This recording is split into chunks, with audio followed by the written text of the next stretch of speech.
Ini kita sekali lagi bicara soal potensi-potensi yang kita miliki.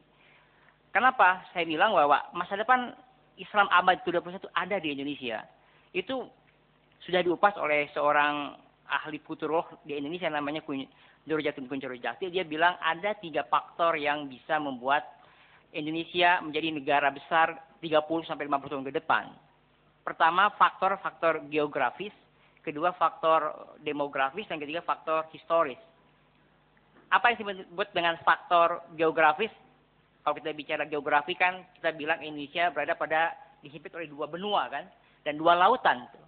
Yang sekarang dalam konteks geopolitik ekonomi itu luar biasa strategisnya. Bahwa secara geografis Indonesia ini adalah pusat. Kalau orang bilang Indonesia ini adalah pinggiran, itu mungkin dari kacamata Timur Tengah atau kacamata Barat. Tetapi kalau kita lihat secara geografis sekarang, posisi Indonesia adalah pusat. Jadi kita punya posisi yang sangat strategis yang itu bisa kita mainkan, yang bahkan bisa menjembatani kesenjangan hubungan antara Islam dan Barat sekalipun.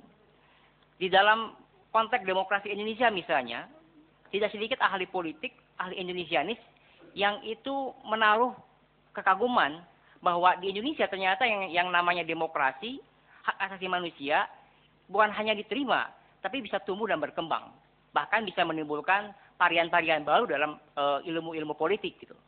Jadi mungkin bisa dianggap semacam pengecualian bahwa Islam Indonesia bisa menerima demokrasi dan itu orang mulai percaya ketika kasus Muslim semi Arab itu seperti Mesir misalnya, Libya, Tunisia misalnya gagal ketika mereka ingin melakukan transisi dari pemerintah otoriter ke pemerintah yang demokratis.